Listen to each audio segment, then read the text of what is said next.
he is deploying the most powerful counter debate tactic known to man. That is, ladies and gentlemen, the worm. This caused a worldwide shift in the way that people even analyze or internalize debates. I'm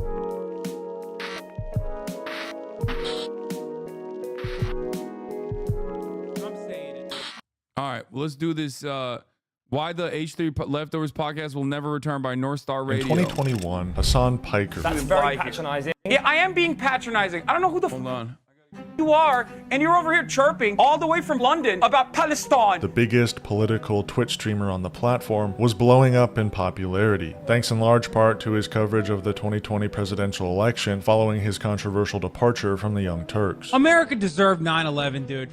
I'm saying it. At the same time, Ethan Klein. Yay! What? One nacho gone with extra beef, extra cheese. Okay. Host of the biggest live podcast in the United States, was also blowing up in popularity, thanks in large part to Trisha Paytas and the falling out of their friendship, as well as their incredibly popular yet controversial podcast, Frenemies. Ela says, don't talk about me on the podcast. All I said was just shove the guest. He's like, we can't mention Ela. She doesn't want me to talk about, oh, she's too good for a podcast, even though we were talked about. They never once consulted me at the beginning of the spring. She has a podcast. I brought life to the nature. Given the increased popularity of left-wing politics at the time, after the grand finale ending of the Trump presidency, these two controversial chronically online men decided to team up once and for all to bring to the internet the greatest political podcast of all time, that being the H3 Leftovers podcast. That's right. Years went by, delivering to knowledge-hungry young people the tools they need to build a better future for themselves and their communities. But this all came to a screeching halt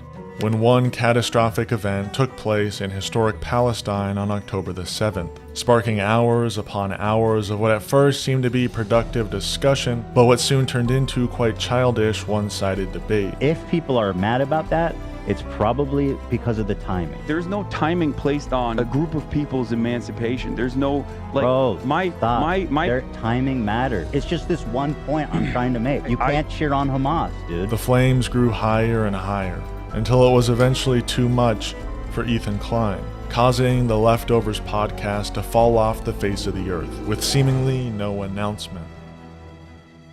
This is what happened to the Leftovers podcast. And this is why the Leftovers podcast will never return. I think it's kind of funny to see like an effort post from a leftist about like a podcast that I was a part of. You know what I mean? I rarely ever have Hasanabi heads that make like effort posts in general. He did it like a true crime video. It feels weird. They said they were Today's ashamed. broadcast is brought to you by viewers like you. Become a member today and unlock exclusive content at patreon.com/NorthstarRadio.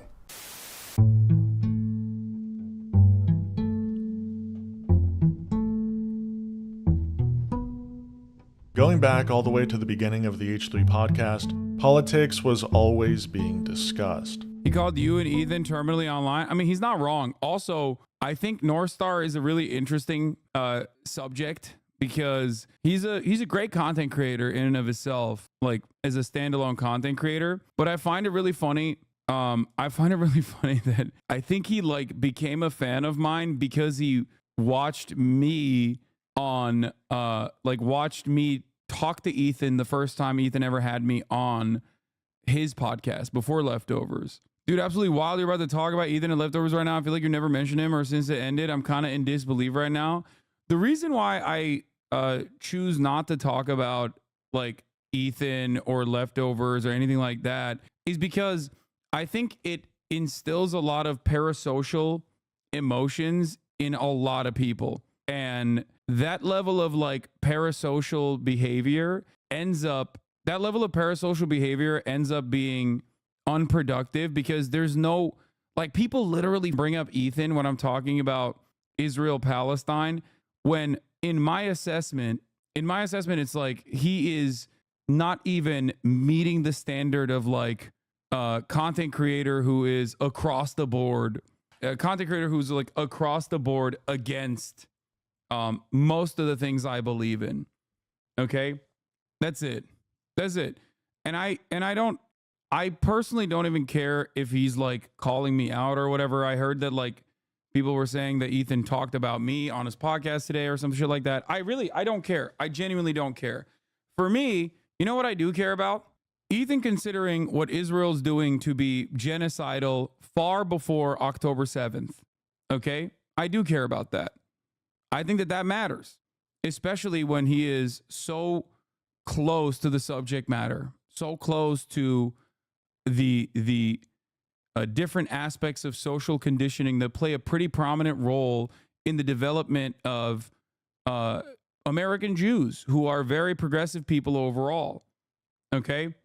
I don't care. In no matter what he says about me, my community, or my mods, I still firmly believe, okay? I still firmly believe that regardless of everything else, regardless of how he's responded to people yelling at him online, regardless of all of that, I place a lot more emphasis and a lot more value on those things that he has said. Because when people say like, oh, he's being Islamophobic. Yes, there are definitely instances where he said things that are Islamophobic. Okay, both in the past and even recently. I think you guys forget that I myself am also Muslim. So when he does that, it's not like a dehumanization that doesn't feature me at all. It does. It does. But like I said, time and time again, it ultimately doesn't change this dynamic. It ultimately doesn't change my understanding of the situation. He's also going after Frogan, though, right now. Just don't get upset when H3 Dorks brigade this channel after reacting to this. Well, what's really interesting about that is that I think his community is probably more pro-Palestine than even he might be. Like, he is, yeah, I think there's probably other people from different communities that have presented themselves as like lifelong fans of Ethan. But I think he has a very large audience of very progressive young people. Okay. And as a person with a massive audience of very progressive young people, there are probably a lot of people who are more, I would say, more in favor of, not to say like he's more pro-Palestine than he is. I don't know how to communicate this. Like, I think his audience probably is more at odds with him on this issue than he suspects. Like, there's definitely a big audience overlap, but even beyond that, like, I think that there are probably more anti-Zionists in his community, more anti-Zionists in his community overall than I mean, I don't even think that than he thinks. Like, I think that a lot of the anti-Zionist sentiment was attributed to me, but I think that's just what happens when you have a very progressive community overall. I suspect that given that that he is a content creator who's been around for a very long time, there are probably old fans who fell out of favor, then came back into the community that are presenting themselves as like diehard H3 heads in an effort to probably say like, no, we're with you. It's great. Keep doing what you're doing. That's it. It's always been about trying to manage like the outside forces that were desperately trying to work in an effort to separate both me and Ethan. But ultimately, it doesn't matter. There was a disagreement for sure, you know? Jordan Peterson came on the podcast 2 times in the early days of his rise to fame. If you guys know who Jordan Peterson is, he's like a psychologist or something, but he's a scholar. He's a scholar. He's a really smart guy. It's a very strange story in many ways because Hitler was obsessed with order and cleanliness. He was a very orderly person. He was very sensitive to disgust, you know, because you think, well, the Nazis were afraid of the Jews. This entire drama fest started because Destiny viewers tried to pit your viewers and Ethan and his viewers against each other. It worked. They continue to do this every day. And this chat constantly falls to the bait. Yeah, exactly. And it is also because there is a real, genuine parasocial desire from people who consume a lot of this content, whether it be just Ethan or myself or both, to like constantly cover a issue of real geopolitical significance, an issue of genocide, but from this incredibly narrow framing of like, what does this content creator think about this other content creator?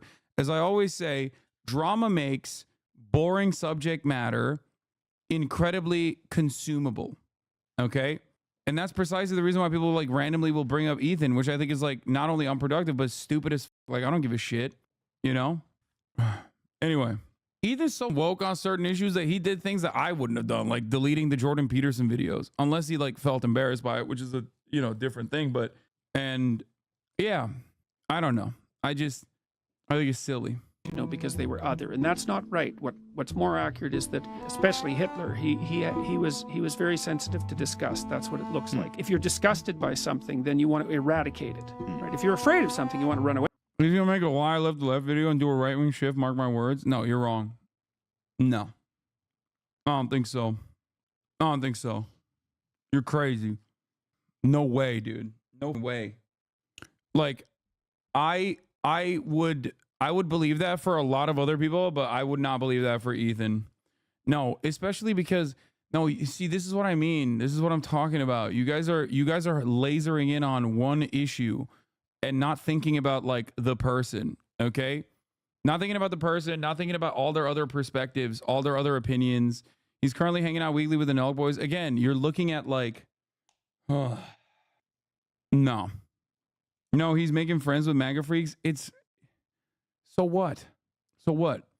He's always had a shit ton. He's always had a shit ton of like right-wing freaks and whatnot in his orbit. Okay? Bro, he's using the term tanky. Come on, it's all there. No, it just shows that he's extremely online. You're doing it already. You're doing it. You're doing it. Just watch the video. Away from it. If you're disgusted by it, you want to burn it to the damn ground. You want to get rid of it. Andrew Yang came on the podcast 2 times in the early days of his rise to fame, and in the post-Trisha Paytas timeline of the H3 podcast, political discussion shifted drastically to a more supportive, inclusive understanding of the ever-changing world. I like both you and Ethan. It's tough to watch. See, this is also the other thing that I didn't want, which was like chatters coming in here to like spark drama. There are certain things that I will not abide by. If you come in here and say, I wish you control your audience more against the anti-Semitism, is completely unacceptable. You're being disrespectful to me, and you're being disrespectful to the thousands of Jewish members in this community that are prominent members of this community for many, many years. Anti-Semitism is completely abhorrent and completely unacceptable, and there's never been a moment where I've ever allowed anti-Semitism. That's it. That's my red line, okay? I'm very open-minded, and I'm very nice. But if you come in here and you ever chirp and claim that there is anti-Semitism that I'm allowing in this community, you're wrong. Okay? That's it. Like, I think you are trying to bait in this situation. Like, you might be a former fan, but this is completely ridiculous. Okay? It's ridiculous. World around us. This guy is the peace and love guy. There's no such thing as trans people. That's something that you created. So have fun with your little dreamland, but that's just not. By the way, this is why I also say like Ethan is not going to become a right winger or whatever. Look at him; he's like shitting on Nick Merckx for his like obvious anti-trans takes. Like he's pro-trans. Real. Take it from me, a dude who's never known a gay person. Penis, dude. Vagina, girl. Done. Slam dunk. Come in here with that. We got him again. Slam dunk. Penis, vagina, boom, boom. But it wasn't until one fateful day when Ethan Klein and the H3 podcast decided to dive into the deep end of the online sphere of political commentary. That day was the beginning of the end for Steven Crowder. Oh, there he is.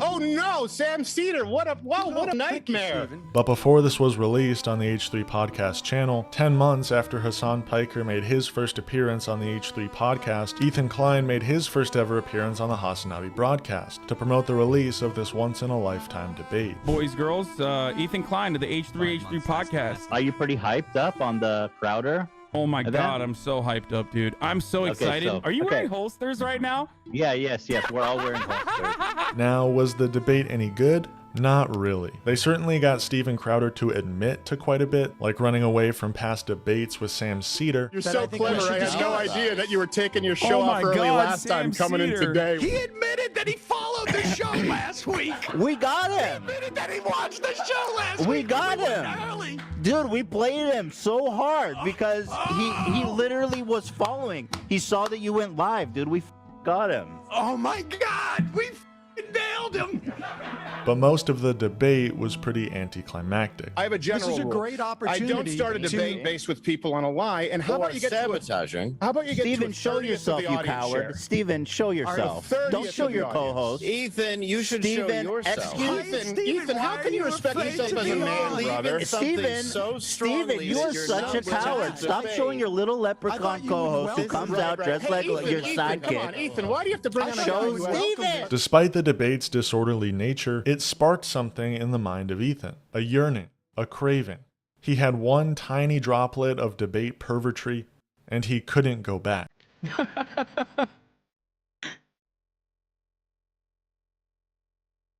Oh, God.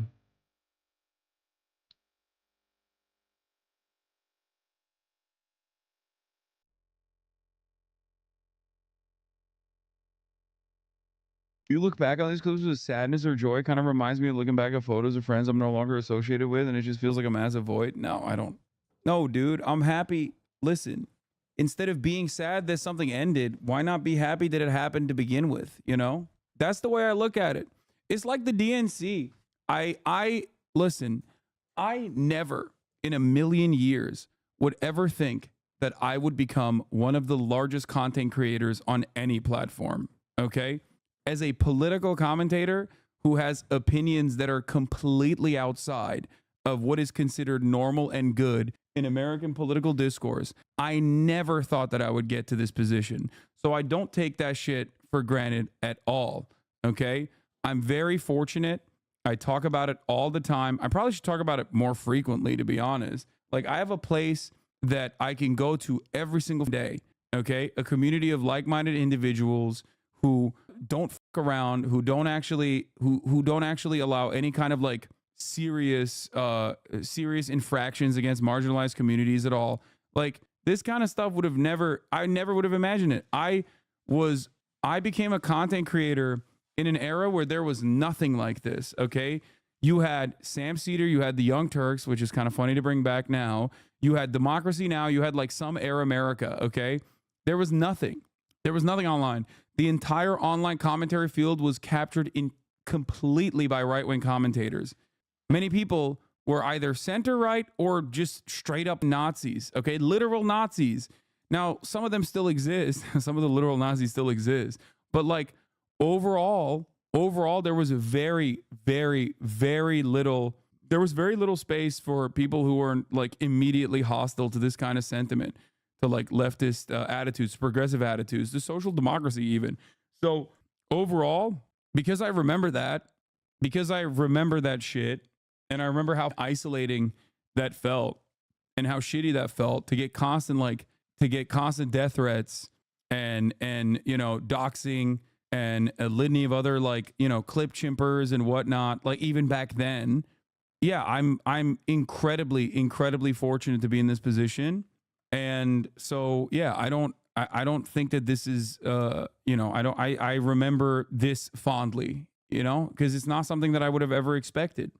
That's also part of the reason why I place a lot of value in people who have personally had an attitude change, who like recognize the errors in the way that they were thinking or the way that they were operating as content creators in the past, who like used to move a certain way and have now dramatically shifted away from that. Like, that's why I hype up Ethan and hyped up Ethan quite a bit as well. Because like, regardless of what he had done in the past, like, he is a person who truly changed. And I do believe it. I think that was legitimate. I think that was genuine. A lot of people try to ascribe like cynical motives to people doing things like that, where it's like, oh, he couldn't be edgy anymore, that's why he did it. Like, I don't think so. I think it was a genuine change of heart. And so, if someone is capable of doing that, if someone is capable of experiencing that level of growth on their own, especially as a content creator, when they could have very easily probably continued doing exactly the type of shit that they were doing, and also keep farming, the right as much as they wanted to, then yeah, I'm I'm going to think about that differently. Like it changes the calculation a lot. Anyway, you should be calculating how you're going to avoid the top of the hour ad break though, because it's coming right now. Here's the 3-minute ad break. Boom.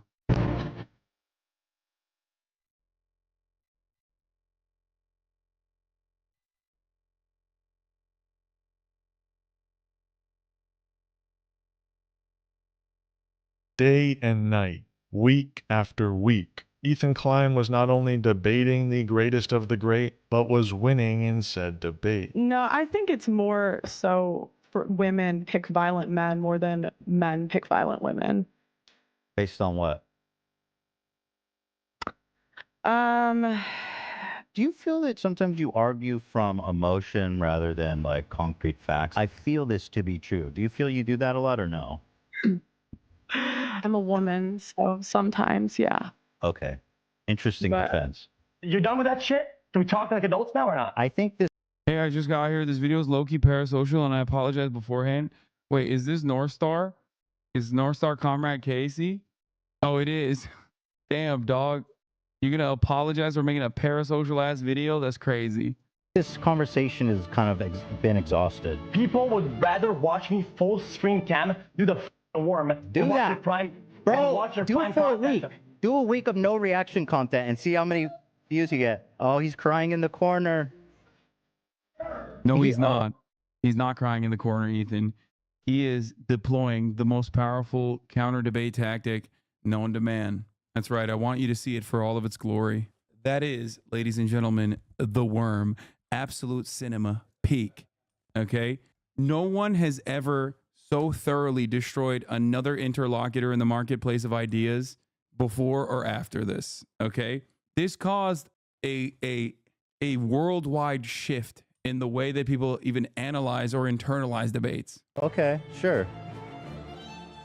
He went up against world-class greats. People like a 20-year-old dropshipper. I'm just trying to flex on you guys. But why? I'm trying to show you guys what's up. A printer salesman. All day when you need a printer. A character from the Asian version of Get Out. I identify as Korean. A Quebecois. A carrot. And even a man from the Nexium cult. I got on the bus and they made an announcement about my Tourette syndrome. And earlier in line, a lady had heard me saying some inappropriate words. And she stood up and she said, well, how come he can say this word? Okay, that one was actually pretty well done. I have a theory for you. I'm ready. Okay, cool. I think you actually fake having Tourette's. Yeah, I think you actually don't have it. Here's my Austin was wild for that day. Austin just walked in, by the way. Let me just break it down. I think this is kind of a funny thing. He I just doubt looks this like is what you, happened. this- But maybe this you're just sex cult maybe you just guy. called someone the N-word on the bus, and then you're like, oh Yeah. no, I have Tourette's. As somebody with Tourette's, I actually have Tourette's. I know it's not curable, so I just find that claim to be absolutely a pseudoscientific, crazy claim that has no backing in science or at all. And I think you're actually. In my opinion, as someone with Tourette's, I think you're scamming people. Did you say that you have Tourette's? I do have Tourette's. I didn't Isn't know that crazy. Yeah, I know. That's why I was so surprised when you emailed me, because I was like, I have Tourette's. And what's This is Ethan at interesting his too, peak. I've also talked about how much I hate Keith and Nexium and what a psycho he is. So when I got your email, I was like, this is incredible. And I could totally see how it is you fell into a cult, because you clearly don't do any research. Mind you, this was all taking place in the same timeline of the Leftovers podcast. They began the show on September 26, 2021, and Hassan Piquer, but I'll call him Piker, seemed a bit uncomfortable at first, just getting the feel of the room and his ability to speak at will. This also wasn't a brand new podcast, rather a brand new show on an already existing podcast, so it makes sense it'd be a little challenging for Hassan Piker to just jump right in. But after only a few episodes, everything was perfect. I had already been radicalized by Hasan in 2019 and 2020, but the partnership of my two favorite creators only grew my passion for politics even more. So during this time, Ethan and Hasan are becoming best buds. They do a weekly show together. Ethan comes on the Hasanabi broadcast again. Hasan visits the H3 podcast again to help in the interview of Liver King. And during this time, Ethan is participating in debate after debate. And Hasan is watching these debates on his stream, supporting Ethan in his performance as friends do. Hasan would even text Ethan talking points during the debates. This is from last year. It says, what the F is happening with gay people? 10 years ago, everyone called them F words, the F slur for gay people in high school. And today, 1 in 6 high schoolers claim to be gay. 1 in 6. So yeah, it's continuing. More and more people. So do you miss the days when we could call gay people the F word? No, I just think it's surprising. I think it's crazy that that's happened. It's been such a popular trend lately. Yeah, but that's not true either, is it? No, it is. What's your data? My cousins that are in high school. I've talked to my cousins in high school. I've talked to strangers. People liked that video and commented on it and said the same thing. Oh, that's data. Never mind. Ethan got to bust out the left-handed. The number of people who are left-handed. The amount of left-handed people back in the day was really low. I sent it back. People left-handed were seen as inferior, and they were forced to use their right hand more often. But as it became more acceptable and people realized left-handed people weren't demons, then the amount of left-handed people increased, and it became steady at what, like 10% or something? 12%. 12% is left-handed. It went up astronomically all of a sudden. Would you say people choose to be left-handed? I don't know. I don't know anything about it. Yeah, but that'd be silly. Why would you? You don't know anything about anything, and yet you still chirp on it. Why not chirp on this too? But little did Hasan know, he was feeding the thing that would eat him.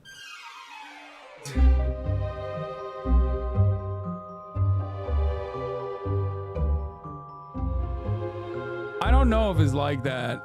I don't think it's like that. He was flying too close to the debate pervertry's sun, and all of a sudden, seemingly out of nowhere, Ethan, sitting there with a very large debate ego, turned around to face towards Hasan and said, "Allow me to debate the master."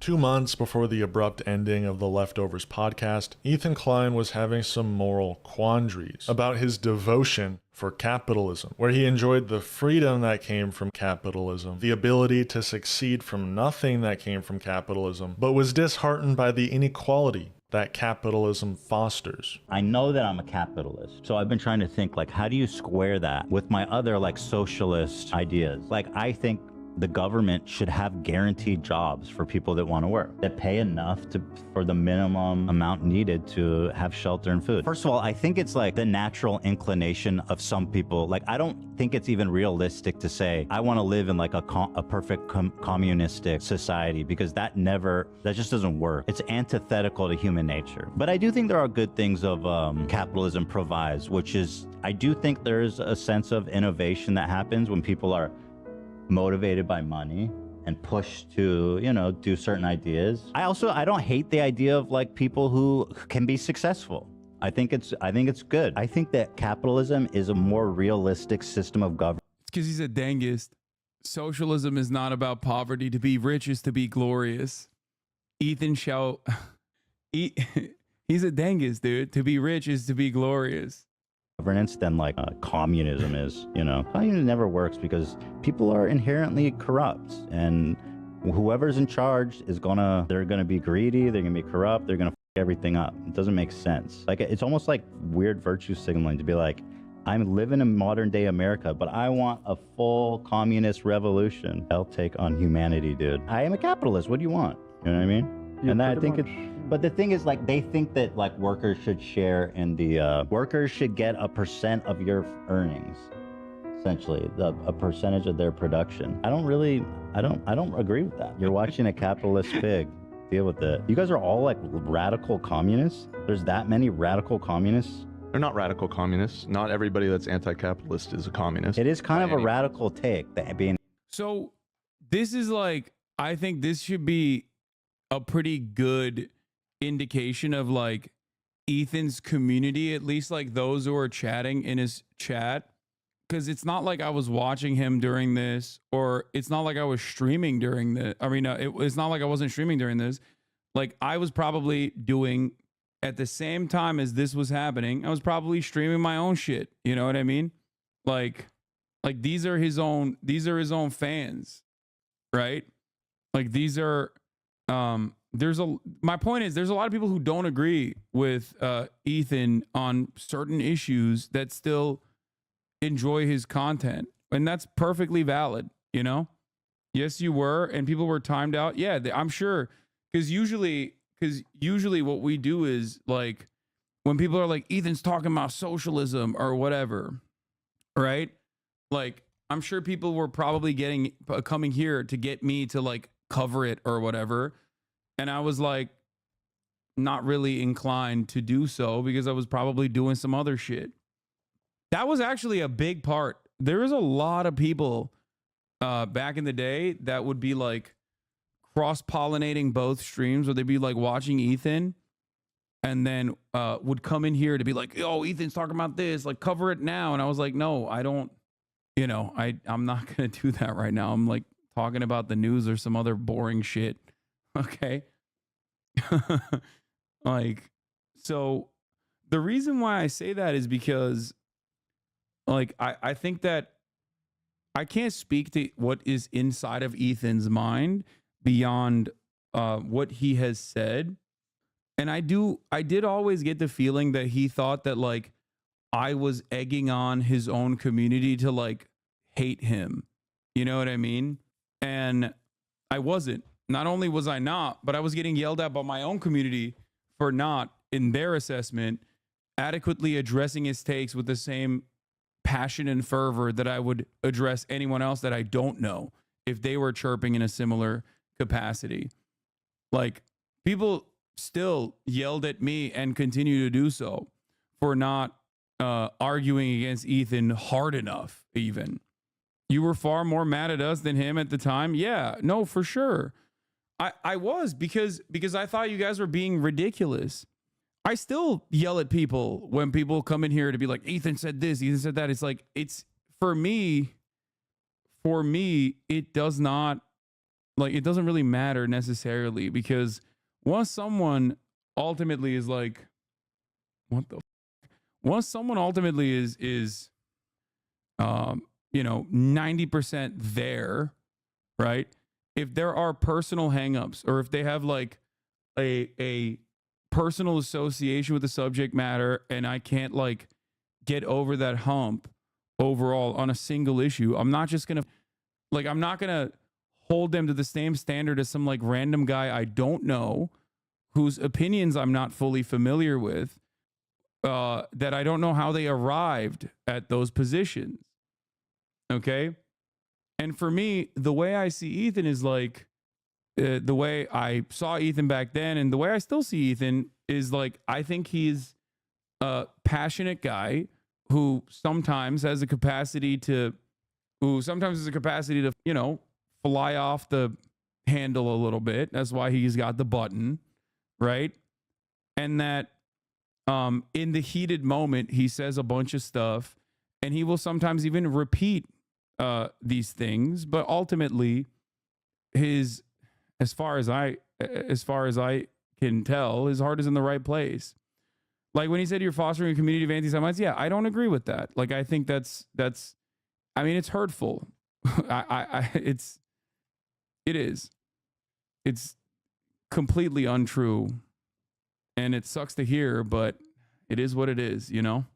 And it's like full anti-capitalist. I mean, you're essentially advocating to change the entire structure of all societies today on Earth. That's not radical. Do you think democracy is a good thing, and do you think democracy is what helps prevent? Yeah, but obviously our democracy isn't perfect either. Right. You know. But you think ultimately that being a democracy, living in a society that votes and has, you know, the people agree on how who should represent us and who should lead us is something like that's a better system than, like, say, China, right? Where they have a council of elites and somebody is elected from within, right? Yes. Okay, so what if we ran companies that way?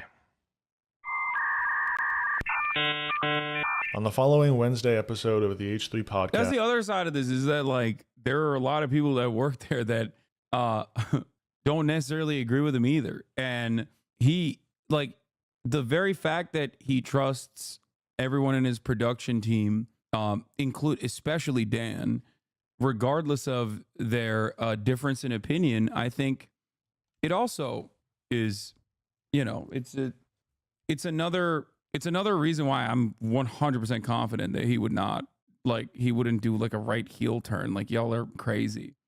Yeah. Ethan once again brings up the capitalism discussion, stating that he's been thinking a lot about it and is looking forward. Do you view the H3 like your Uncle Jank when he talks about crime? Is this a similar situation? You know what? That's actually a really good analogy. Obviously, Jank is my uncle. There's an uncle-nephew bond that is unshakable, unbroken. You know what I mean? I think it was, I think it was Shane, what's his name? The comedian guy, the one that does the Trump impersonation is really funny. What the fuck's it? Shane Gillis. He's like, I remember watching a bit from his podcast where he's like, listen, dog, I love my dad. I don't care. I don't care what people say.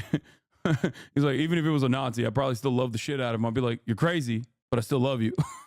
Which is funny. Like, I don't think it goes that far with the uncle-nephew bond. But like, what are you going to do? Not love your family? Like, that's insane. I'm sure there are plenty of people who have parted ways with their families, but it probably goes a lot beyond like political disagreements. You know what I mean? And I'm not saying that I would love my uncle if he was a Nazi. I think that would be a bridge too far.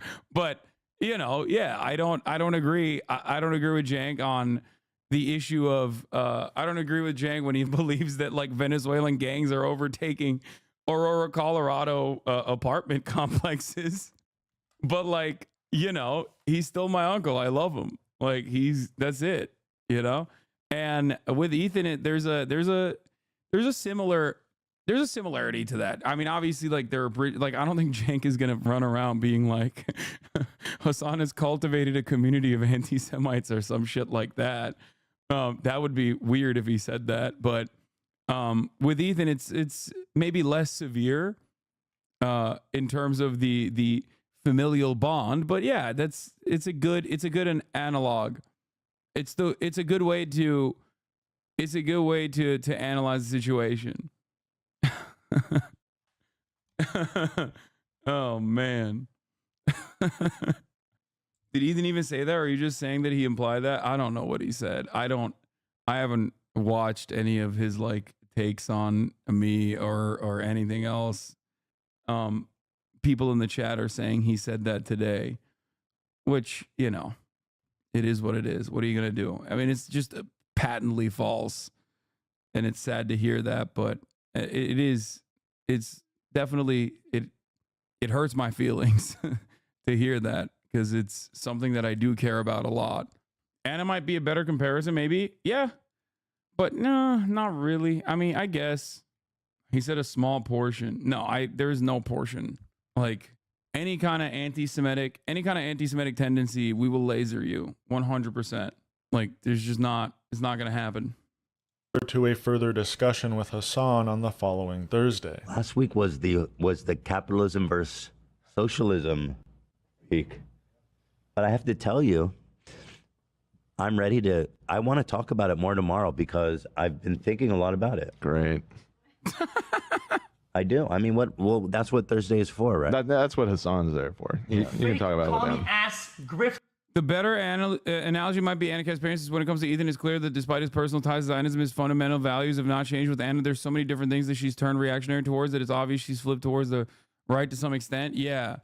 Like, I think I would look at the situation differently if I saw Ethan, like, not on the issue of Israel-Palestine, but if I saw him, like, taking like transphobic stances or something, like, then I'd be like, okay, maybe it's a little different.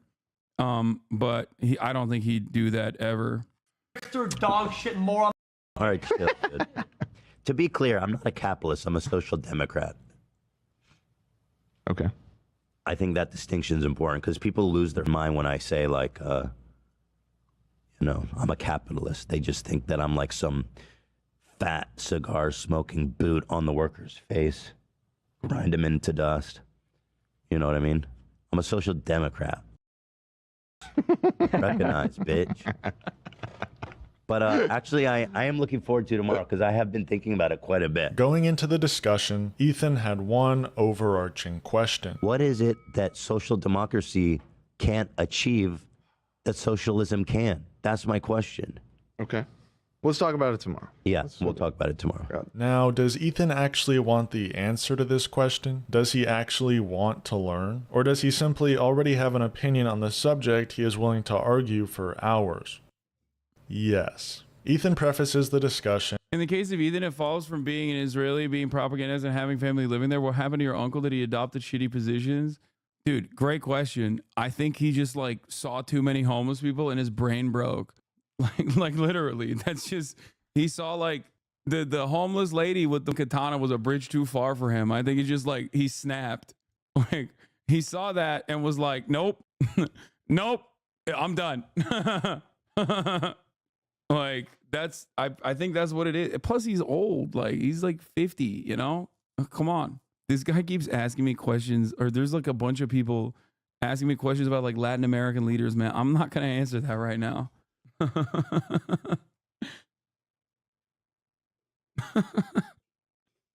And by saying he's excited for the conversation, as he's been doing a lot of research. That research being talking to ChatGPT. I want to better represent my position because I don't really know a lot, and I feel like I've done a lot of research in the week following. Let the conversation So, begin. What did you do? What did you read? What kind of research did you I had a very in-depth conversation with ChatGPT. Respect. Okay. That's good. I asked it really kind of. Well, Ben Shapiro thinks it's socialist, like ChatGPT socialist. So like ChatGPT probably Lenin. Right, yeah. ChatGPT keeps it so real. You don't even know. ChatGPT Lenin pilled you. They focus this discussion on a few distinct questions or quandaries Ethan is having with capitalism, and he's not as willing to learn as he originally made it seem. And the labor class still That's exists. an assumption. I don't know that that's true. They first discuss his overarching question. What can socialism achieve that social democracy cannot? So let's talk about this.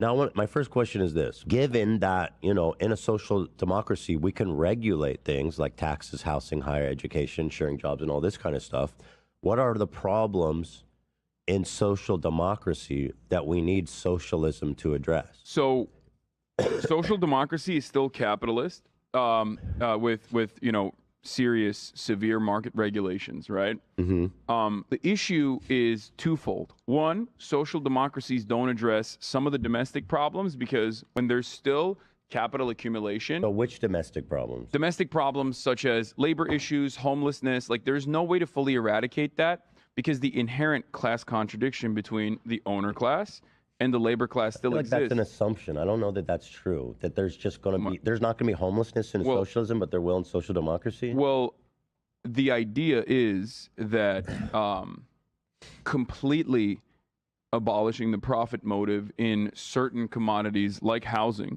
for example, will address that problem because then you're making housing specifically for need rather than so you can make money off of existing units. But we acknowledge that in a social democracy, I think one of the craziest parts about this conversation was that there were, again, charlatans who we know are fans of goblin porn, okay, who tried to make it seem like I didn't do a good enough job explaining certain subjects to a person who was like being, somewhat contentious under the guise of curiosity, okay?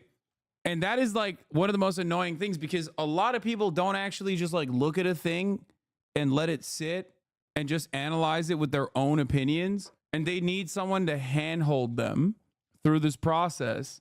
This has happened a couple different instances in my political career. Like when I talked to, what's his face? The Herschel Walker's son, Christian Walker, about transphobia. And obviously these are not the same. Like Ethan and Christian Walker are nowhere near the same. Like their level of curiosity and their charitability is not even on the same orbit, right?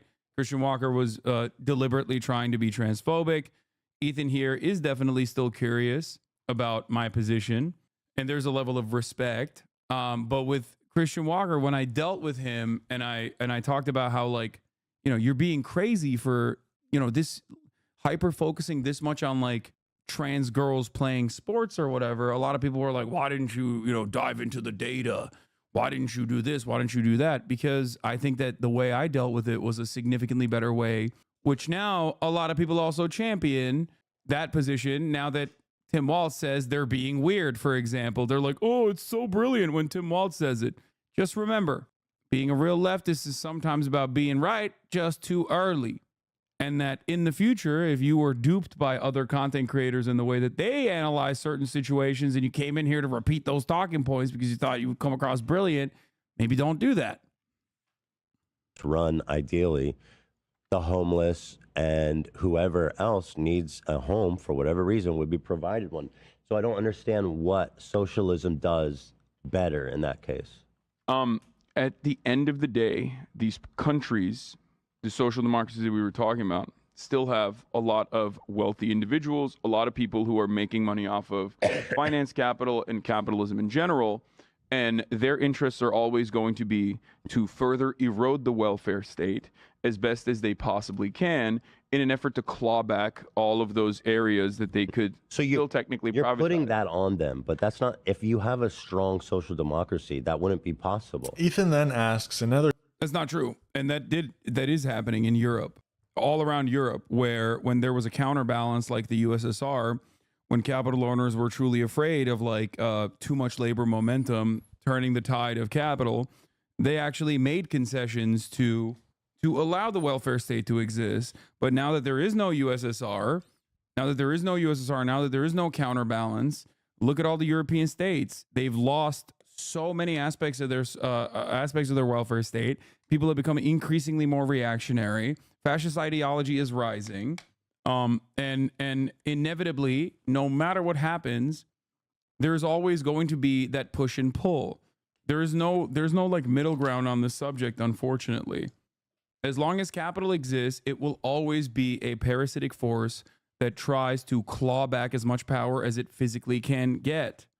And historically, this is precisely what has happened in Europe. If you look at, certain aspects of like even the medical system being purposely crippled, purposely underfunded in the UK, you have a national healthcare system in the UK, and the NHS has been purposely defunded by politicians that are backed by corporate interests in an effort to inevitably privatize certain aspects of that system. People get upset, people get increasingly more mad at the way things are, and they have no way, and both parties are obviously captured. Both major parties are obviously captured by capital interests, whether it be the Labour Party, who are basically light Tories, or the Tory Party, and then they turn around and inevitably bring in an era of privatization. It's happening in Canada as well. Scandinavian countries had decades-long socked-down concentrated political power monopoly, and these states are now being crippled by austerity and privatization. Yeah, exactly. Olof Palme, baby. Regime enjoyers in Sweden. Look at where they're at now. Another question he's quite unwilling to hear the answer to. Are workers still being exploited if all their needs in housing, food, and healthcare are being met? Worker exploitation seems to be at the heart of socialism and communism. Yes. And so I want to ask you this question. If an employee is fairly compensated, and by fairly, I mean factors like work, compensation, they're being paid well beyond the means of living. If they're provided in all those ways that we see as important, is that still exploitation? In the Marxist perspective, under Marxian economics, Marxist theory, exploitation is not a good or bad thing.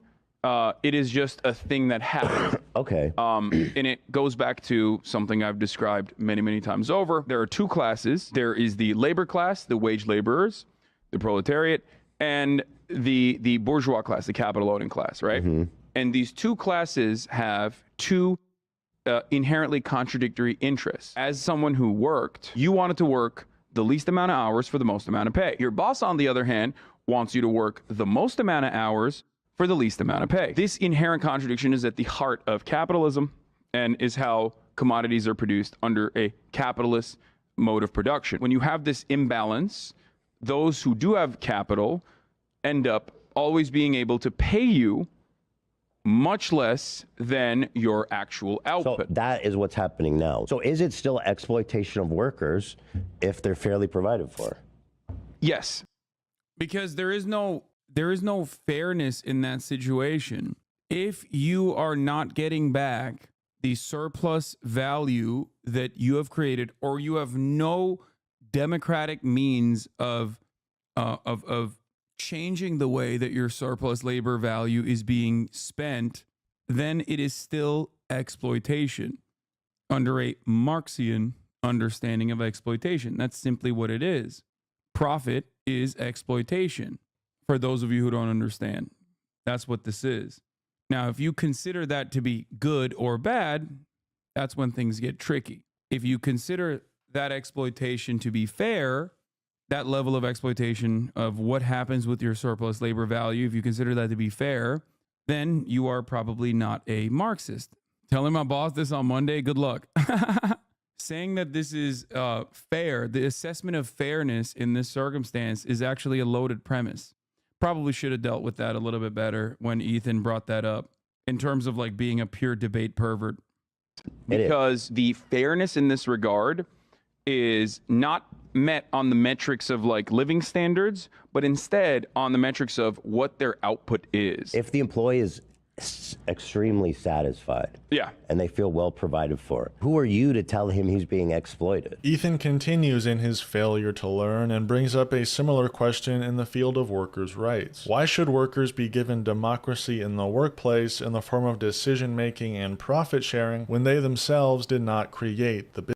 Would it be exploitation if all the revenue minus its expenses was distributed evenly through the workplace? Wait, first of all, distributed evenly? Like, no one is talking about even distribution here. I just want everybody to understand, Marxism is not egalitarian. Marxism is not about like offering every single person the same exact amount of money or the same exact compensation. Okay? It's about having the same say in the process at the least. Okay? There is no world in which every single person is going to be doing an equal amount of work and contribute an equal amount of output. Okay? There's like, some people might do that. I do that with my podcast, as you guys know, but that's not inherently Marxist. It's just, you know, it's a different way of organizing. It's a cooperative corporation. But yes, each according to their ability and each according to their needs does not mean like everyone on a basketball team gets to make the same amount of points and no one actually wins or anything like that. That's not how this works at all. How do employee-owned companies fit into this? That's a great question. I mean, every single company works differently, but in terms of the way that profits are distributed after your base wage pay is given to you, in like depending on how much revenue the company has generated, you get to have a say in the process of how that revenue is distributed. Sometimes it might be we get all of the revenue and it's distributed amongst different groups within the organization. Like, you know, 20% goes to the janitor staff, 20% goes to the executive staff, 30% goes to the executive staff. But it's all about having a say in that process. It's all about having a genuine ownership stake in the company. Just mentioned Star Trek. Not everyone's the captain. You still need the mechanics. Exactly. And it does not mean that the captain and the mechanics are going to be paid the exact same either. Well, Star Trek is technically communist, so there is not really, they've moved beyond the need for money in their society. My dry cleaner uses profit to open stores and increase intake while keeping the workload on the fewest people. Yep. At my work, we have town hall meetings. They talk quarterly forecasts, blah, blah, blah. They basically dictate what's going on. In my optimal company, we go to that town hall meeting and each employee has an agenda card and we vote on a set of issues. Yes. The irony is, capitalist corporations have a semblance of that. What you just described is quite literally a capitalist corporation, which is authoritarian in nature, making it seem like you have a say in the actual output of the company, making it seem like you have a say in the process. So they know how this is done. They have the capacity to run it that way. They just don't want to give you the share. They don't want to give you the vote. They don't want to give you the opportunity to make demands. Because why? Because those demands would eat away at the share of profits that those at the tippy top get to dictate what to do with. Business. I want to give you a specific example because this is interesting to me. Let's just take this workplace as an example, because we're all familiar with it. I started my career 10 plus years ago, and I was successful. I also don't personally know like what the best use case for like Marxian economists works in a global marketplace. Like I'll be the first to admit that. You know what I mean? I try to do right. I do understand that like ultimately, considering that this is a capitalist global marketplace, like you have to rely on the magnanimous nature of a boss in that regard. And I would be the boss in this situation. But, you know, I don't know if there is like a mathematical equation that gives you the perfect number, the perfect dollar value. By myself with 0 employees. I made a lot of money. Because there's someone in the labor theory of value still applicable in a service-based economy. Follow-up, if it is like a recession year. Are employees in a socialist system obligated to pay you above the revenue generated by your labor, even if the value brought in by your labor nets you below living wage, such as in a bad recession year? Exactly. Like, I don't have a good answer for that question. But I do know that like in a recession year, employers in a socialist system are obligated to pay you above the revenue generated by your labor is not correct. Also, the idea is that like you're describing capitalist market conditions ultimately, like in terms of recession years and inflationary shocks.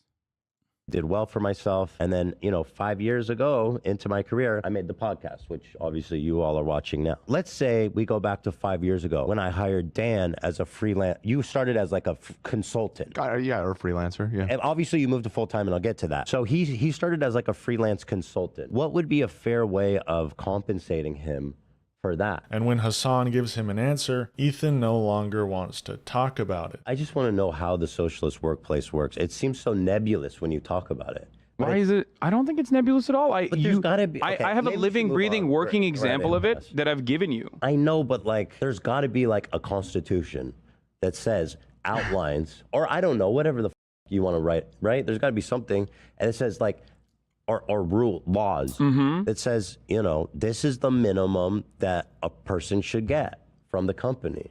Yes. And it should be married to the output. It should be married to the productive forces. It should be married to the output. That should be pegged. We talked about this enough, though. I don't want to bore people. That should be pegged to the performance. And I think that is the best possible way to work. I guess For the record, there was a second part of the conversation about social democracies and how they inevitably fail. I gave the first example in domestic inequality, and then I actually expanded on that to talk about the global inequality, which is the over-reliance on exploitation of the third world of developing nations, the unequal exchange with the global south, and that is obviously the broadest reaching and most consequential aspect of global capitalism. But Ethan did not want to talk about that in that situation. But I think that is like, for those of you who want me to elaborate further, it's something that I talked about quite a bit. It's something that I have talked about quite a bit, rather. But I don't like to talk about it because, this is a nation in the imperial core. Many of you are watching from Western nations, so you do benefit from that. So you are a little bit of a labor arista KKK rat in that regard, which is why I think it gets touchy when people talk about that. I think we're not there yet in terms of our understanding our class consciousness in order to invoke class consciousness and a sense of and instill a sense of solidarity among American laborers with respect to the children mining minerals in Congo. So there is that as well. People get really touchy about that when they start having to reckon with that reality. What also needs to be mentioned is that Marxism leftist theory do not automatically equate to a more charitable social norms either. This is a socialism. Marxism will not make people better people. It's an economic structure, not a social one. Marxism can lead to better living outcomes, but it will still produce shitty people. It's about minimizing those people. Exactly. Just like I always say. A lot of people are hurt. Hurt people hurt people. If you eliminate one of the major issues that they have in their lives, they are less likely to become unstable. They're less likely to become little freaks that say Haitians are eating cats and dogs. That's why I always say Medicare for all means for all. It includes Nazis as well. The entire goal of systemic change such as this one is to stop more Nazis from existing. Problem on that is like, how could you possibly enforce that? No, not even enforce. How could you possibly even analyze that? Like how much more money are we making because the janitor comes in? That's where we go to the Walmart example. that like we are already completely aware of that. We have actuaries, we have CPAs that are working in real time, making mathematical equations to figure out exactly what not to pay people technically, and they could be in a total social reorganization.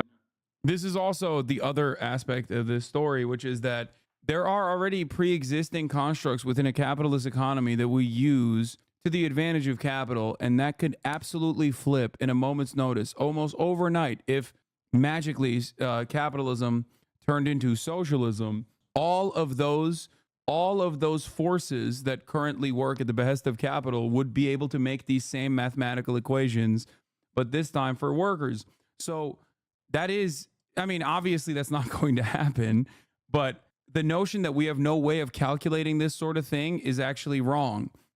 I think, what is it? The People's Republic of Walmart was the name of the book that dives further into like the command economy and centralization and how it has actually occurred inside of capitalist corporations in a way that like corporations now that have like the same output and the same revenue structure of an entire nation at this point. And therefore we have the tools and we are actually using them. We're just simply not using them at the behest of workers and using them at the behest of the capital owners right now. Like, look at Amazon. You know what I mean? That's an entire nation state in and of itself. Of the economy with a socialist dogma would work in the opposite direction. Okay. It's kind of like this. Please, let's move to another topic. Okay, I don't want to bore people. All in all, this episode was very entertaining, despite some frustrating moments from Ethan. And it even went an hour longer than usual, given how entertaining and important of a conversation it was. This Leftovers episode was definitely not a contributing factor to the conclusion of the Leftovers podcast, but it definitely was a sneak peek for what's to come. Ethan's debate purgatory ego had reached a point of no return, a final form in which Ethan could not be incorrect. So after a few weeks had passed of some pretty normal episodes of the Leftovers podcast, something catastrophic took place, once again sparking the need for discussion on the Leftovers podcast. This is CNN Breaking News. Hello and welcome. I'm Jim Sciutto in Washington. It is now 4 a.m. in Gaza, where Israel is striking back at Hamas targets after these attacks we saw play out over the last 24 hours. Prime Minister Benjamin Netanyahu says his country is at war. The militant group launched an unprecedented early morning series of attacks on Israel, firing at least 5,000. Question, brother, for a social democracy like Norway, how exactly is it exploiting the global south? For example, the Norwegian pension fund is generated primarily through surplus oil revenues. Even further, Norway does not exist in a vacuum. Every commodity that you purchase as a Norwegian person when you go into a Norwegian market is still in some way directly tied to the global economy, and the global economy is capitalist, and therefore, like when you are like Norwegians use iPhones, you know what I mean? It's the simplest example, right? Norwegians use iPhones. Think about the process in which you have to extract natural resources from the global south in an effort to make those iPhones, right? Like, just the batteries alone are exactly what I'm talking about in terms of like social democracies still relying heavily on the exploitation of the global south. It's not, and for the record, when I explain this sort of stuff, people get very mad. They're like in their feelings. They're like, what the f***, you do that too? And it's like, I know. I have this recognition. It is also something that is impossible to avoid. That's why leftists will say there is no ethical consumption under capitalism, because it's just impossible. You cannot exist outside of the grid. Right? Let's say you try to exist outside of the grid. You bought an axe at Home Depot. You didn't make the axe yourself. You literally had certain materials inside of that axe that at some point absolutely touched basically slave labor hands. You know? This is why Lenin was absolutely correct when he said imperialism is the final stage of capitalism and is an absolute necessity. Imperialism is a necessity under capitalism, because you have to consistently eke out slimmer and slimmer profit margins as profit rates have a tendency to decline. So then you have to look for new markets. And the only way to keep certain markets low enough so that your profits are high enough in the Western world, You have to keep them servile. You have to keep them, you know, in shitty conditions. That's why Parenti said, I think it was Parenti who said, Africa is not poor. Africa is rich. You don't rob a poor person. You rob a rich person. Africa has been kept poor because of its immense wealth. Or maybe he said that about South America. In rockets, Israel says at least 300 Israelis are more than 1,500 wounded. This was not just rocket attacks, though. The terror group overran border. They are underdeveloped and they're not underdeveloped. They are overexploited. Crossings invaded by sea, by air, and by land, taking over entire Israeli communities in the south. We must warn you, many of these images are graphic and frightening. However, leading up to this episode, Ethan has some initial discussion of the October 7 attacks on October 9th. So over the weekend, Hamas, who is the governing, they're organization, but they're also control Gaza Strip. They somehow managed to put together this surprise invasion of into Israel, and it was horrific. So far, at least 700 Israelis, which is nuts. One of the crazy things was there was a nature party, a peace party, they actually call it, ironically, and I guarantee a lot of people there were pro peace, who are anti Netanyahu and all that kind of stuff. And so yeah, for sure, they were all young. Definitely that type of crowd that is unhappy with the government. The really sad kind of crazy thing is that, I don't know if this has changed, but last that I heard, Hamas didn't even know about the party. They just happened upon it.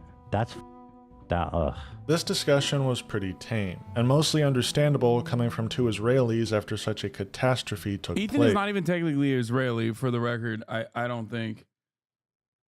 Like, Ethan went on birthright, no? I don't think he's Israeli. Ethan even made sure to make his stance clear about the Israeli government. Not by speaking from the heart, but by reading a tweet of a note. No. He did. He has citizenship. He lived there, but he went on birthright. I think his parents might be... I don't know. I actually don't even know. Holy shit. I should know this. I know he lived in Israel. I know he lived in Israel because I remember him talking about like working in a casino and shit. But his origins are SoCal. Notes app screenshot from 2021. You know what? Let me do this. Before I even talk about this, let me just tell you, first of all, just so it's not ambiguous about how I feel about this situation as a whole. Okay, let me just say this. I tweeted this. I think this was when the IDF blew up some apartment building or some horrific shit in Gaza a few years ago. I said the Israeli government's making me sick. Even if Hamas is operating as civilian buildings, it doesn't justify the total destruction of that building. It's inhumane. Netanyahu's a piece of shit warmonger. It needs to go. As a dual citizen, I love Israel and the Israeli people. They deserve a government that actually believes in peace and not force and violence. The ultra-right Jewish settlers. It's like saying you're not American because you grew up in Turkey. Come on, dude. No, I didn't know that he had Israeli citizenship. Someone corrected me and said that he does. But like culturally, like I don't think Ethan is Israeli culturally. I think Ethan is American. Like, what are we talking about? It also doesn't even matter, honestly. Like, we're not talking about his background. We're talking about what he is saying. Also, this is very important for the record. They're shameless and hateful, fueled by religious zeal and enabled by the Israeli government. Ultra-right Jewish settlers. I wish the settling and repossession land would stop. I wish the bombing in Gaza would stop. Gazans deserve to live in life free of fear. For all the crimes Hamas has committed, we must always remember that they are not Palestine. The Israeli government holds all the power, and it is on them to stop the violence and show a true willingness for peace. So, settlers among the greatest provocateurs in the world. This is in May 15, 2021, Chad. Fueled by Remember religious that. zeal and enabled by the Israeli government. I wish the settling and repossession of Palestinian land would stop.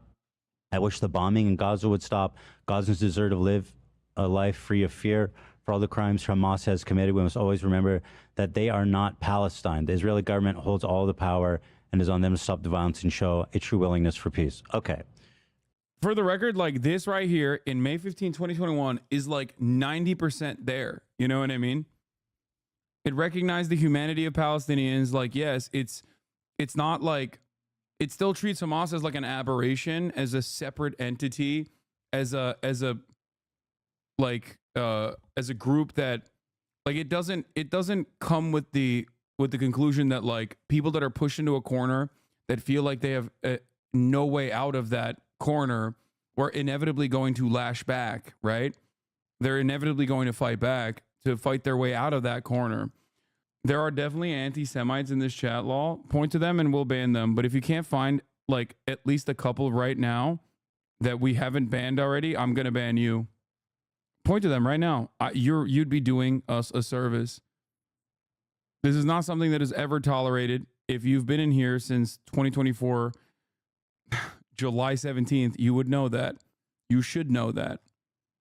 We smoke Nazis on a daily basis. Is that chatter even Jewish, Lamau? One of those of us who are would be the first to point him out? Yeah, exactly. Maybe. He might be. Who knows? How the classic Hitlerian politics unite the mass against a fictional minority that's coming to destroy society? How the did this happen? How do you have this opinion? And then you go, there are definitely anti-Semites in this chat. Well, go ahead. Tell me who they are. Aaron Lopez.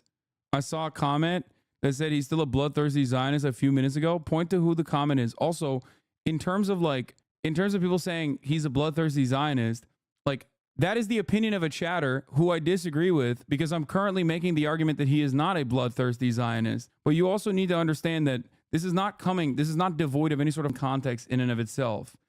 Okay? This is coming from after Ethan made fun of Aaron Bushnell. This is coming from Ethan saying that this community is anti-Semitic. Like calling someone a Zionist if they are in any way, shape, or form defending the state of Israel is not a slur. It's just what it is. Okay? Also, I think classic young Republican, he talked about how hot that pause was, sad, stupid, ignorant. He's still a bloodthirsty Zionist either way. These are the exact same types of chatters, for the record. These are the exact same type of long-term community subscribers who pop off on me in the exact same way any moment that they find a minor infraction. Okay? Just so you understand. This is something that I tried to communicate to Ethan personally and tried to tell him, like, listen, this is how politics is. This is how, like, political audiences are like. Okay? This is how they operate. If they find something that is even a minor infraction, as much as I have whipped my community into shape, as much as I've tried to make people in my community be normal about like analyzing the collective total of a person's opinions that they can see and not just have such hardline opinions, they're never going to do that. Okay? If you recall, a very famous moment of mine when I went to Australia was literally a Hasanabi head who was wearing my merch, who came up to me at a pro-Palestinian demonstration and yelled at me for drinking Coca-Cola. Okay? Does that person actually think I am a Zionist? Does that person actually think that I'm not sufficiently defending Palestine? In that moment, they did. And if the only way to analyze that situation, and this is understandable, by the way, this is totally understandable. If the only way that you can analyze the situation is off of like what you have seen, and especially if you're seeing it over and over and over and over and over again in the chat, you're going to start internalizing it and be like, damn, okay, damn. I yell at chatters like this on a daily basis. Okay, I yell at chatters like this on a daily basis. I was wrong. I'm sorry. I overreacted. I'm sorry. This statement that Ethan is reading here is the same type of statement that libs make when Trump is in power. Same vibe. Talk until there are real stakes for you and you have to do something. Yeah, that's ridiculous to say, especially about a dude who lived in Israel, especially at a time in 2021 when many members of this community were probably also unfamiliar with what the fuck was going on in Israel or in Palestine, or beyond that, Ethan himself, the expectation is he's going to be full-blown in support of Israel. So for him, it's extra nutty to have a take like that. What the fuck are you talking about? He is not. No, that's not liberal Zionism. Liberal Zionism, and I can't speak for what Ethan's perspective is now, but here, this is not liberal Zionism because liberal Zionism does not actually treat Palestinians as human beings. Okay? Liberal Zionism is simply makeup over the inherent fascist perspective of Zionism. Okay? I saw that comment. Totally get that. Ethan is a gross Zionist. This is what I mean. This issue, considering that it is an ongoing genocide, invokes a lot of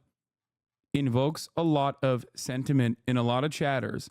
And if you have no capacity to analyze this from the lens of, like, these people are not saying Ethan is a Zionist because he's Jewish. Okay? These people are not saying Ethan is a Zionist because he's Jewish.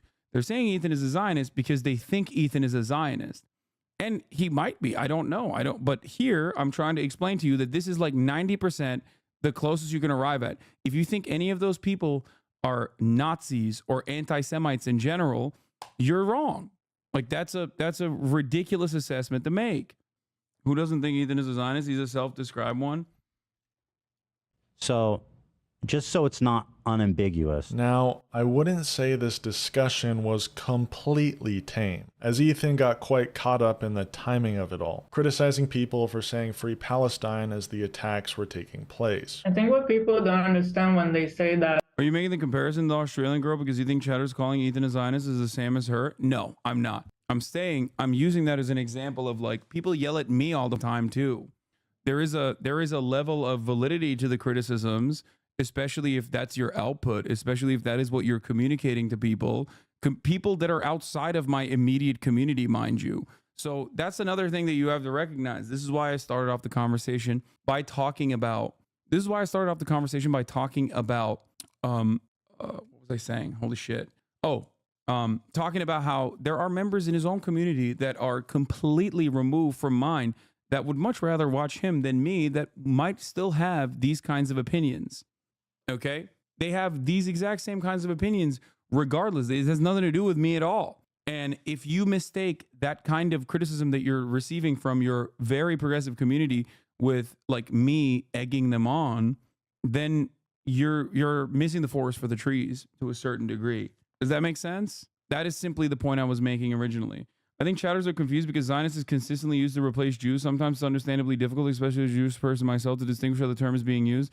That's why I don't like to call people Zionists. Instead, call them pro-Israel since it fits the title best. I don't want my words to be misconstrued as saying Jew, so I don't exactly love to call people Zionists. Yeah, I mean, but objectively, you are a Zionist.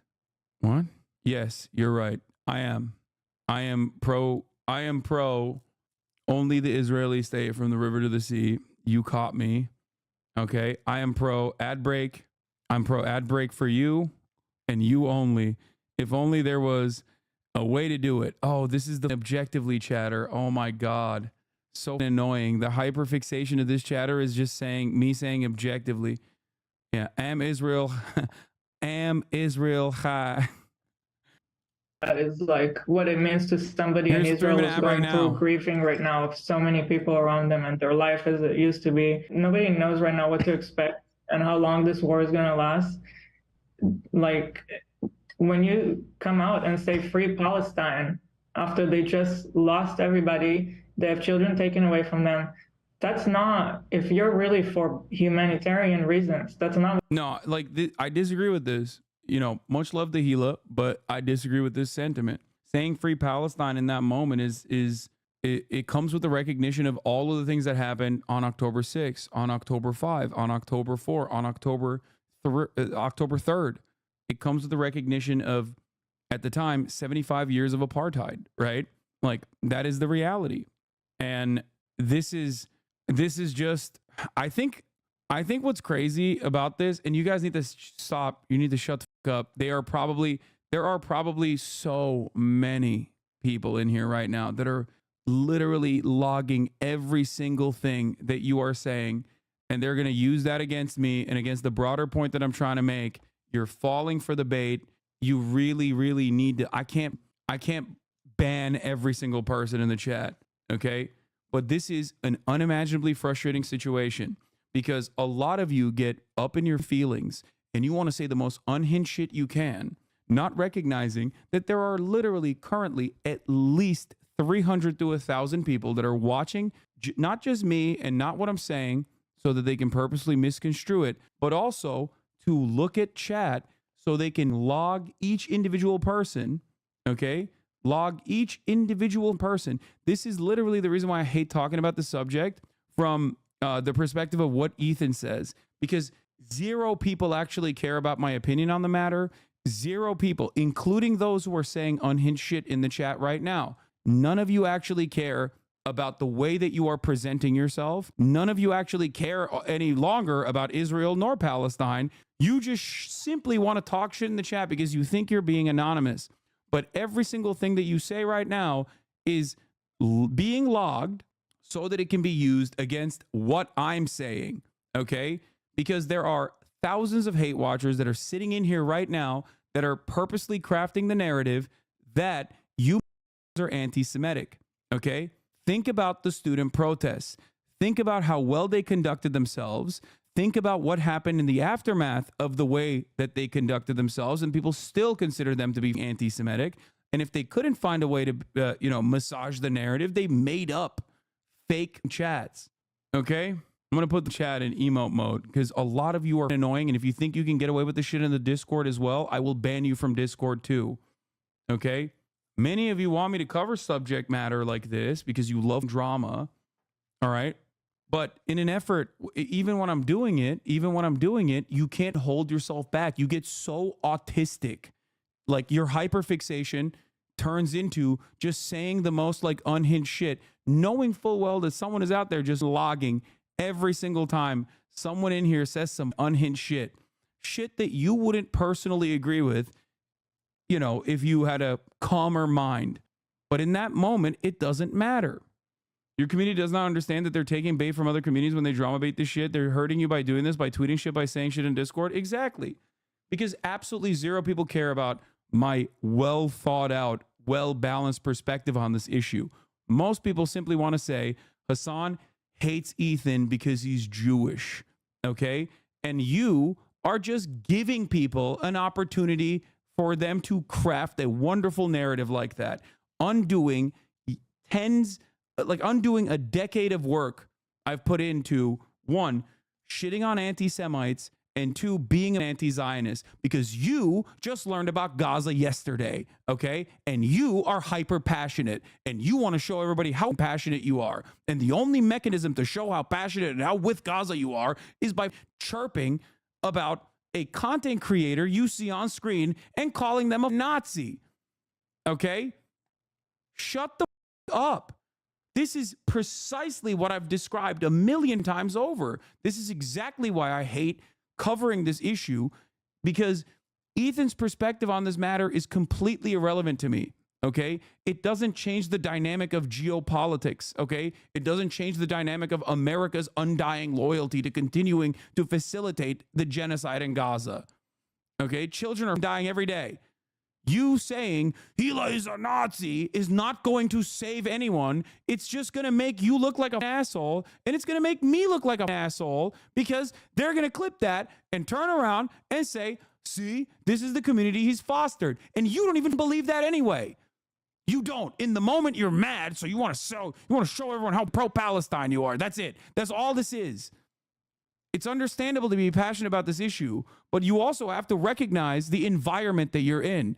Okay, a lot of you dumb don't understand that the American government and the way that they analyze pro-Palestinian sentiment is just, you're a terrorist, okay?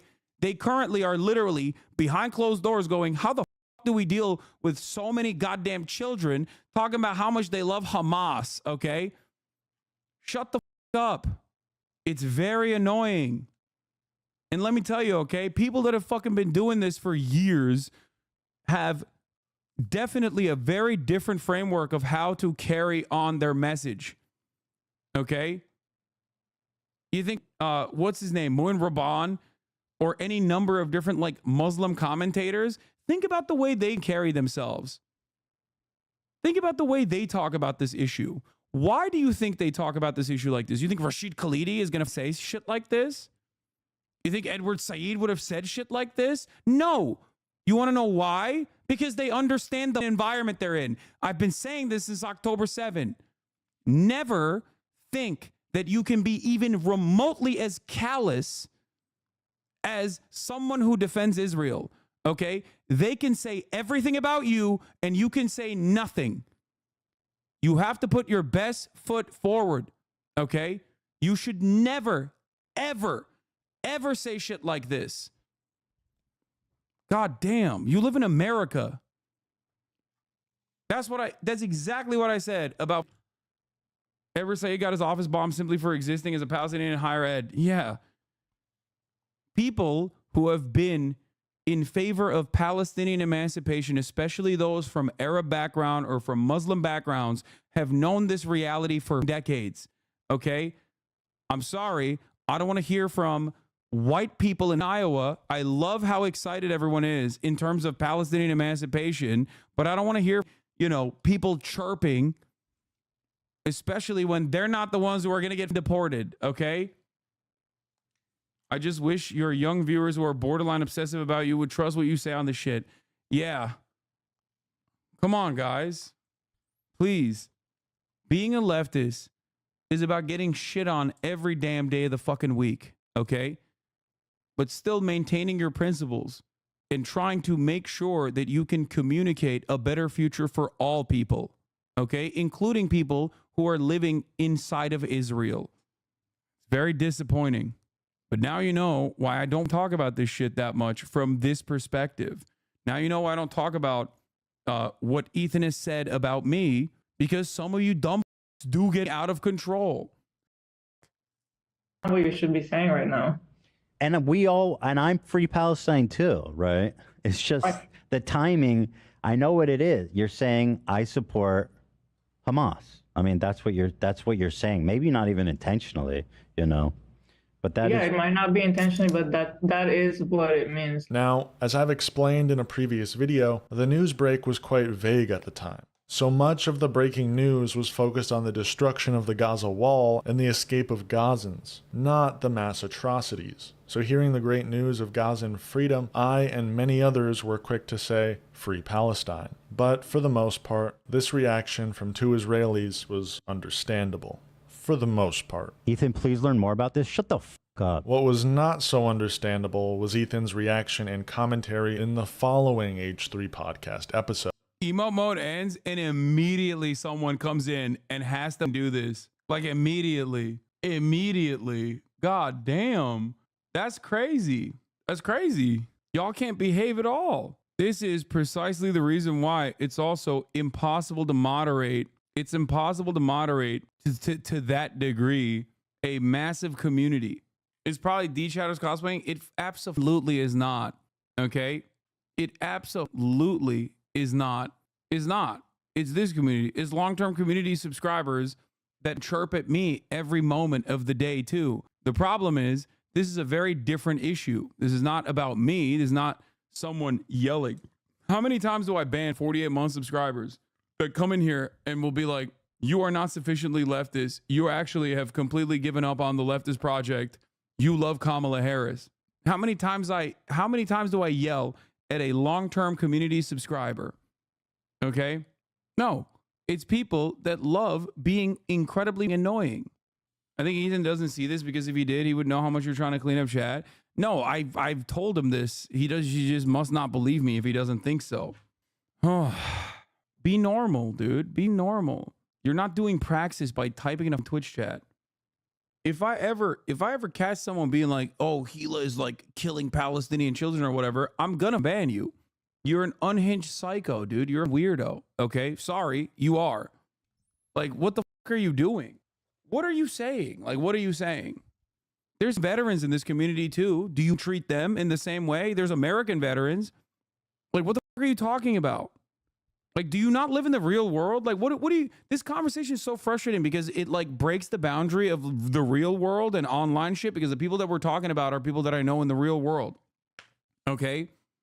Is that what you do to your uncle who's a veteran or to your cousin who's a veteran? You walk up to him and you're like, you rape and kill 14-year-olds, you piece of shit. I hope you enjoyed your trip to Iraq. Is that what you do? You're such a base leftist. You're the Mr. Troop Exploder. Shut the fuck up. Be normal, man. Jesus Christ. And when people say that about all American vets, I yell at them too. No, it's because you normally have the smoke for other dumbass YouTubers except Etard. Like, this is what I mean. Okay? I don't even know the collective total of Ethan's like personal opinion on the matter, but I seemingly will never find out by the end of this video if you guys consistently try to make the argument about yourself. Okay? Have the smoke. The fuck do you mean have the smoke?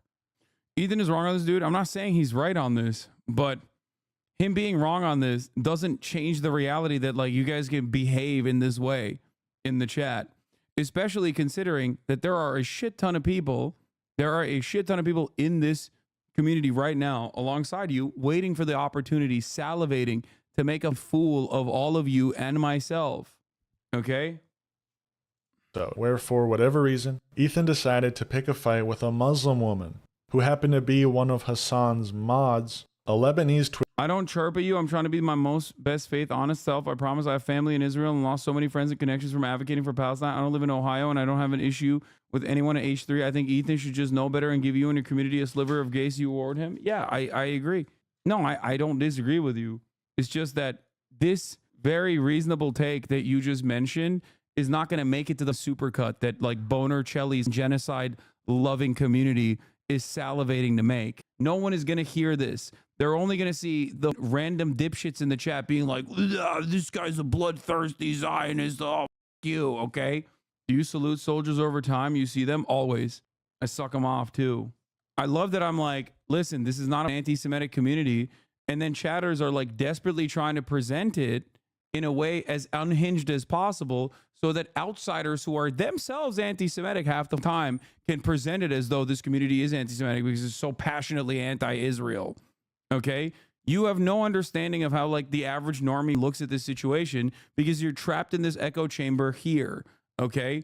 You think everyone has the same exact opinions as you do. No.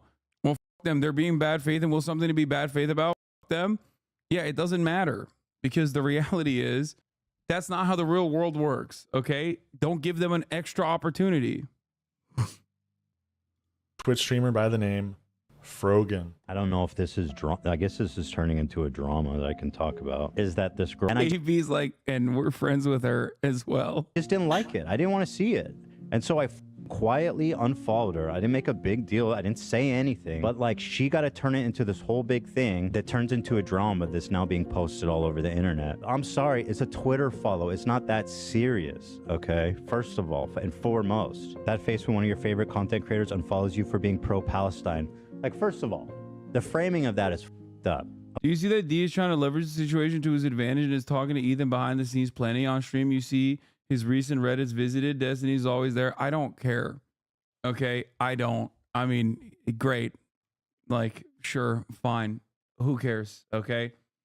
I don't think that Ethan's worldview is ultimately compatible with someone who, I mean, exactly the type of person who he like routinely shits on. And I don't think that it's like, I think people want to be appreciated. I think people want to be liked. Okay. And if a community of people are being like, you're shit, you suck, whether for good reason or for bad reason, and a group of people take advantage of that and say, we love you, you're doing a great job, they are going to absolutely take advantage of that situation. And of course, I don't even fault him for potentially going there to find talking points or whatever. He's permanently on Reddit. Okay, let's not even go there. You don't even know why I unfollowed you. You don't know, you don't have no information. We've never even talked. You said Ethan Klein unfollowed Frogan. Ethan Prob was like, this damn Arab supports Hamas. That's not funny. That's not funny at all. Like, the whole framing of this is really... I try to tell him, like, this is literally, that is a destiny. That is, isn't that, I know this username. Isn't this like a Boner Chelly massive fan? Straight up, every time there's a LSF post, of me, it's that. Wait, hold on. How do I know usernames? Why do I know a Redditor? Because this has posted so many LSF clips of me that they know him on LSF. He's probably in here right now, salivating. Cruel. Ethan, I'll support the IDF. Refollow me. I don't support the IDF either. It's not funny. The reason I unfollowed her, because apparently she wants to know, is because of this tweet specifically and a few others. But this is the one that I was like, I don't want to see this anymore. She said, leftists preach and foam at the mouth at the thought of a revolution happening in America. But as soon as it happens in the... Is the porn star James Dean still around? Been around since 2018, dog. How many alt accounts does have, you think? He got banned in 2021. He is clipped. He is like one of my top 5 clippers Jobless ass. Account created in 2012. Oh yeah. Real freak. It's different when you use that word as an insult. Even if you're right, this just fosters division and toxicity. It's just like ACAP, pointless rhetoric, and you just make us look stupid. Us, you've been a hater. You've been a hater for years. Us. Aren't you bringing back trauma for black people when you say the C word? The best arguments. Most recent clip of you was from 3 months ago. I feel like that corresponds to LSF's like ban of Destiny Hasan clips. Perhaps he stopped clipping when he couldn't farm karma anymore. And also because I stopped clipping in general. You've been clipping me for 5 years, brother. Holy shit. I think what's crazy about this is that like Ethan is very frustrated and very emotional in this moment, but doesn't recognize that like perhaps a Lebanese woman who's a hijabi in the United States of America could also be very emotional in this exact same moment. You know what I mean? Like, that's what's so... And the reality of the matter is anti-Semitism is an unacceptable form of bigotry, whereas Islamophobia is a very acceptable form of bigotry. So being the bigger person in this situation, regardless of your feelings, is absolutely to not unload with a much larger audience on a person of this background. You know what I mean? She was ultimately correct, though. Ethan did unfollow her because she seemed too pro-Hamas for his taste. Now he's so angry and doing the how dare you bit. Like, it's funny because, like, I tried to tell Ethan at the time, I was like, you know, Frogan's, like, a massive fan of yours. Like, they're not, like, she's not, what is it? Oh, I gotta go. I gotta finish. I'll finish this tomorrow. I gotta do the podcast. It's time to go to work. I know. Austin's here. Sorry, guys, got to turn off the computer for the night. I might not even get back to this video, to be honest. I mean, we'll see. I might get back to it. Who knows? The thing I hate more than anything else is that, like, you guys know what my opinion is on the things that actually do matter, right? You know what my opinion is on things that actually do matter, such as Israel, Palestine. Okay, all this does by my estimation is just it causes unnecessary friction and drama, and it will absolutely turn into a much larger conversation. Like, it'll turn into quote unquote drama content, and I hate giving some of the biggest scumbags on the internet a crumb of clout off of this shit because they eat so goddamn good. Okay? That's it. And the reality is my audience does not listen to me at all. You don't. And you are so annoying when you don't listen to me. Okay? We're talking about people getting arrested for protesting for Palestine in places like Michigan, in college campuses all around the country, and you dumb are in the chat chirping. You know what I mean?